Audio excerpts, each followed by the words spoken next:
Have you eaten kwili? Do you know what is kwili? If you know it, you know this sound. Exactly. So let's prepare it together. To prepare this kwili or kulikuli, we need peanut butter. You can actually prepare your peanut butter, but I bought this. This is how it looks. And if you want to sieve the oil out first, you should have put it in a room temperature. I'll be using quarter size onion. I'll be using quarter size thumbnail of ginger and one garlic to prepare this puli. Also, we have a negro pepper, which is oda. I'm using two, and nutmeg calabash, which is ehuru, to prepare this. Here is warm water. We need not hot but warm water to dissolve the peanut butter. I'll just go ahead and scoop them inside the bowl.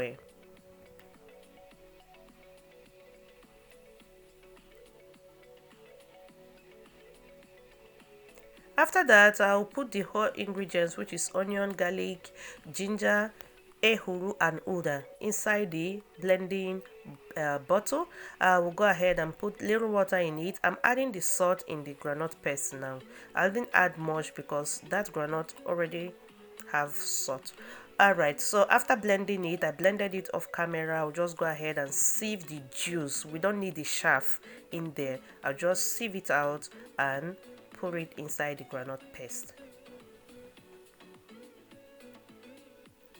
So this video has been requested by my subscribers long time ago. I am so sorry that I haven't been able to bring out this video because making kwili it's not easy. It is really not easy, but I will tell you finally how I got it, because I promise you I have tried it twice and I failed woefully. But this time around I didn't fail because I found the trick. Instead of suffering myself, the problem is pressing out the oil in the peanut butter.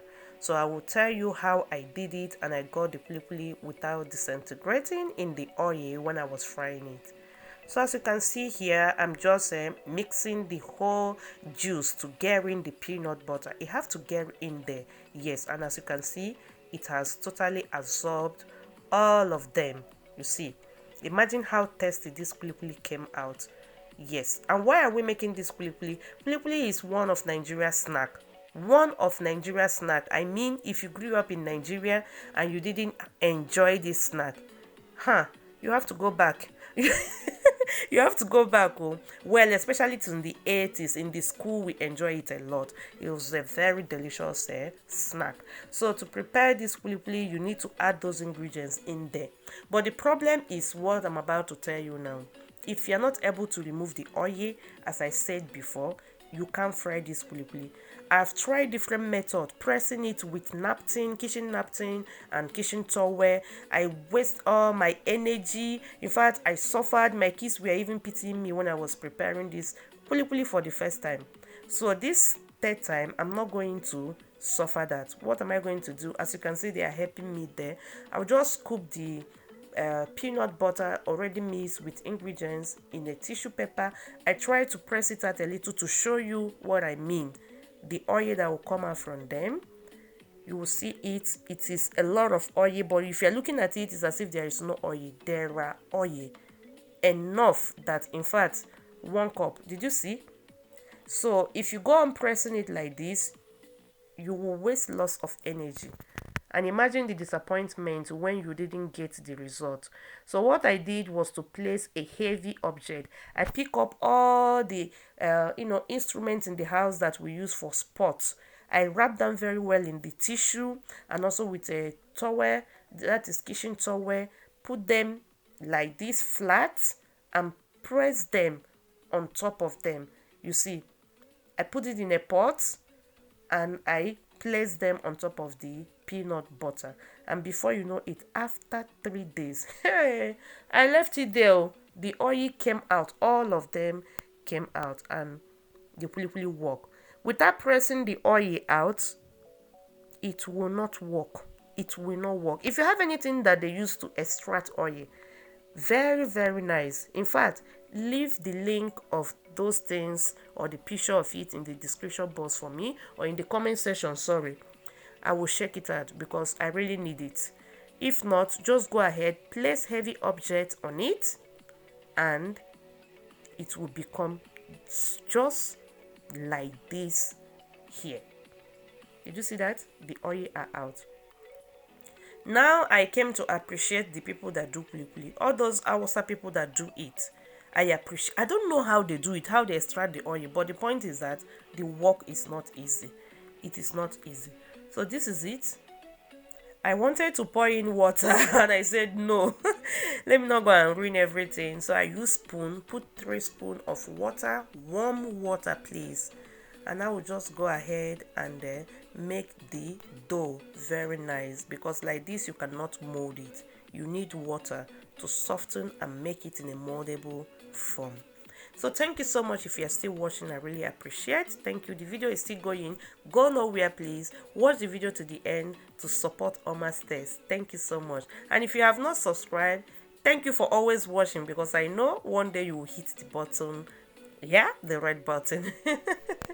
So you can do it anywhere, but I decided to do it on top of my board. This is where I am going to put them into different shapes. I did the first one, it didn't work. Don't worry, add little water, just touch your hands in water and the thing will continue going.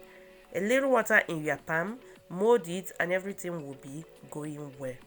So have you eaten kwili before? Have I asked this question before? I don't remember.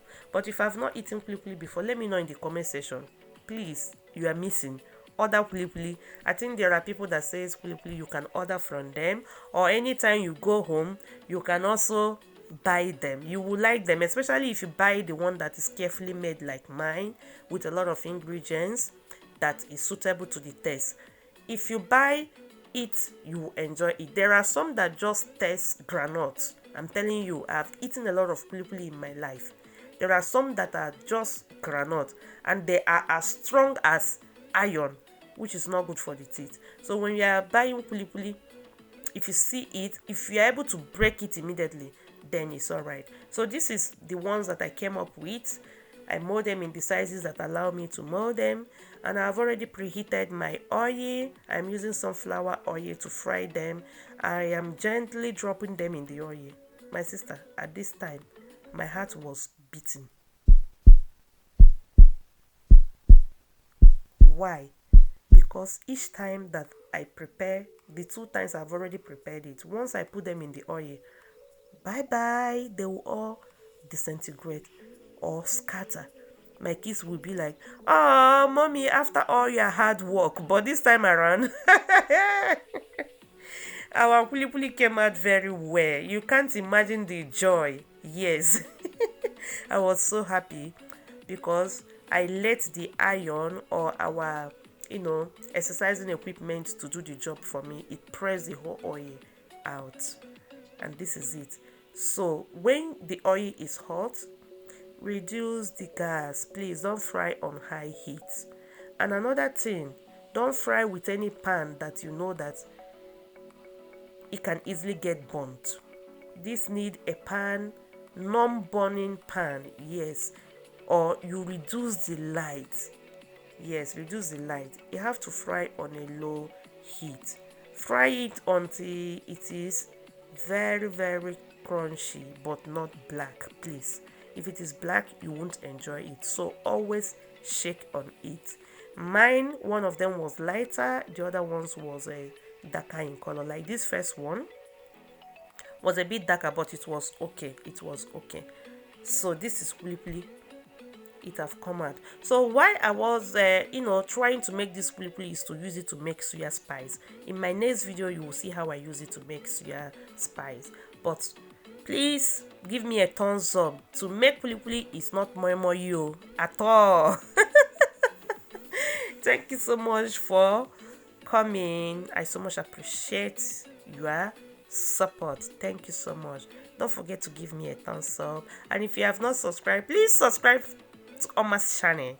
Thank you so much. Enjoy it, and I will see you in my next video. Bye.